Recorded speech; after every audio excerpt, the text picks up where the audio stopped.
Hello, everyone. My name is Noel Pichardo. I'm a ex-cop here in the state of Rhode Island. I'm regrettably an ex-police officer. It's part of the reason why I'm doing one of the strangest things I've ever done, which is talking in front of a camera, in order to inform you all about a concerning trend that's been steadily rising in my state and other states across the country. So in 2021, 2022, my city, the city of Pawtucket, the police department I was a part of, along with other departments in my state, started quietly signing contracts with this new technology called Flock Camera. It's a surveillance system company run by a man named Garrett Langley. He's the CEO and founder of that company. Basically, it's a very sophisticated AI software that uses a camera system to track and monitor every vehicle that goes by the camera lens. You know, it doesn't require a violation. It doesn't require any infraction. It only requires movement. That's it. And it records the make, the model, color, bumper stickers, you name it, of the vehicle that goes by every single one of these camera lenses. They're quite discreet. If you don't know what they are, you won't be able to spot them out. They're basically put on utility poles at the main intersections in your city if you have them. So to put it bluntly, you know, if you own a car, you're now being tracked. If I could put it plainly, for committing the sin of going to work. This information is shared city to city and even state to state without a warrant. There's no legislation governing this technology. Well, specifically referring to my state, which doesn't have any legislation governing this technology, even though it's been in use for about 4 years now. And if you're still watching this video, I'm assuming your temper is starting to flare up because it's probably the first time you're hearing about this, which I think is the worst thing about this, in my opinion, is that you, the American citizen, was never notified about this innovation, nor its implementation. Your consent was never required, nor even asked for, or even thought about when your city government was putting up this new technology. For example, the chief of the Pawtucket Police Department, she was confronted by a local reporter on this very question of what gave them the right to put up these cameras without consulting the public. Her response was, so the criminals wouldn't know about it and avoid its detection. So there you go. That's their best argument about why they felt you, the public, had no right to know about this new innovation being put up in your city. So why am I in the situation that I'm in right now? Why am I talking to you? So when this innovation was first introduced in my city and many other cities in the state, I brought up a lot of the reasonable objections I'm sure a lot of you who already came up with in the first few seconds of this video, which is concerns about privacy, concerns about abuse, and concerns about transparency. Because I brought up all these concerns to that same local reporter that interviewed the chief of the Pawtucket Police Department, and because I brought these concerns to the Government Oversight Committee at my state house, what I got for that was suspensions without pay. I lost my promotion to detectives. I had my character sullied, and all that eventually led to my resignation, which was forced on me. It wasn't my choice, but I had no choice at this point. After I resigned, I was asked to sign an NDA by my department, which I didn't even know was allowed in my profession, but maybe that's just a sign of my ignorance. But I refused to sign that NDA, and as a result, I've become unhireable in my profession. I can no longer be a police officer in my state because, you know, I guess you could say plainly, I'm a bit of a rat, if you want to put it that way. But I made peace with that. You know, I made peace with that. I can't do this anymore. I'm not naive. I know how the world works. I know that when you talk about issues that want to still be kept hidden, that the price you will pay for that is you lose your job. It is what it is. Other things have happened, but I promised I wasn't going to use this as an opportunity to rant, and so I'm not going to do that.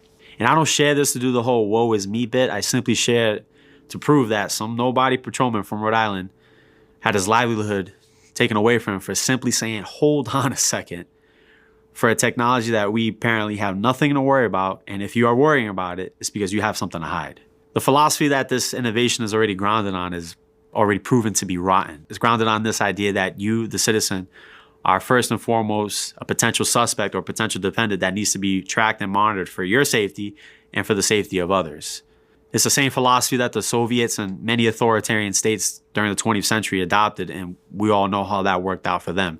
It's the same philosophy that the Chinese are currently adopting right now, and they have a similar surveillance system that they're using on their own citizens right now, which is even more egregious. And look, I get it.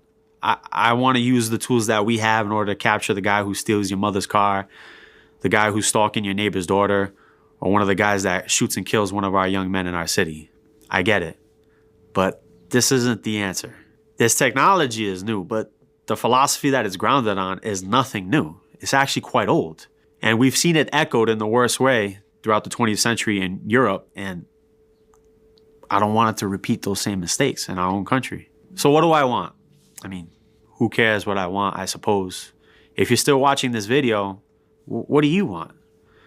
I assume it's the same thing I want, which is to have these cameras taken down or have an intelligent conversation about them at the very least, which wasn't afforded to us before.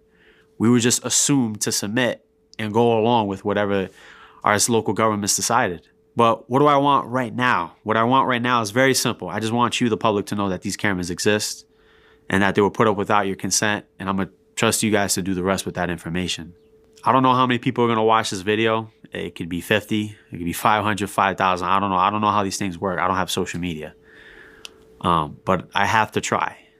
You know, this is me trying. If you're looking to organize with reasonable, level-headed people who want the same things that you do, I suggest that you check out the website below. It's called deflocked.org. You know, they're a loose organization of people who don't want to punish anybody. They don't want to hold anyone accountable. They just want to speak with their legislators, speak with influential people in order to get these cameras taken off our streets. That's all they want. So if that's the type of people you want to work with, I suggest that you work with them because they simply want to go to work without being tracked just like you. And I want to add just one last thing. These requests may shock you, but first off, don't be mad at your local cops. You know, they're guys who make 65 grand a year. A lot of cops in their unions, specifically the one that I was a part of, are fighting to keep their own health insurance. So I can guarantee you they're not the people responsible for this or even really care, to be honest with you. And this next request may shock you. Forgive your police leaders and your city council members, the ones who did put these cameras up. You know, I think us trying to focus on who to blame and whose job we're going to try to take away or what have you, I don't think that's going to be useful. So I say we just forgive them. And we just focus on what's really important right here, which is getting these silly cameras down and so we can move on with our lives. So if you made it this far, thank you. Thank you for listening. I hope everything I said was useful. And that's it. Take care. For those who want to know a little bit more about this guy, he is a former police officer in Rhode Island. He served about 7 years before resigning. And the reason why he resigned was because of this flock camera situation. He actually went to the media. He wanted to be a whistleblower because he was very concerned about the unlawful surveillance without a warrant. And he has valid concerns. He's saying that the cameras are tracking make, model, color, stickers of everyone's vehicles without any violation. All they need is movement of the vehicle. So if you are driving on the road, they enable broad surveillance shared by multiple agencies without warrants. So this again is what he was saying. It's even state to state, they are sharing it, and you're supposed to have some kind of warrant to do that. They pose serious privacy risk. He's saying that it's very similar to China or like the Soviet Union. And deployment is happening with very little public notice. So these are all very concerns, and he wanted to be a whistleblower. So for these reasons, he was actually suspended without pay, and then he just finally just left the force. So one of the things that I want to bring up is that it goes far beyond what he's saying here, where it's just tracking your vehicles. Flock cameras are actually being deployed in places where cars aren't driving, and they're using AI to actually track, zoom in on you, and follow you as you walk. Let me give you an example of that. These are called the Flock Condor cameras. The Flock Condor camera system is designed for a wider area monitoring and can automatically detect, zoom in, and track moving people. So as you walk, it can zoom in on you. So again, this is not license plate reading. This is mass surveillance. Here, I'll play it for you so you can actually see what's going on with these cameras. A person, aren't they? Not to literally are designed to track a person, aren't they? Not to track a person, no. This is a flock camera known as a Condor. Unlike the Falcon license plate reader camera, you'll notice this does track the movements of people. Whether or not it was designed to specifically track a person, you can see right now, in real time, no matter which way I move, the camera moves with me. And so obviously when you have a camera very visibly tracking you as you walk, this goes far beyond license plate reading. This is mass surveillance. This is what China is doing. And this is being done right now in America. We are dangerously close to a police state. We are dangerously close to mass surveillance at all times. And I think this is a big reason of why so many data centers are being needed. I think we're going to have a very sad future if we allow this to happen.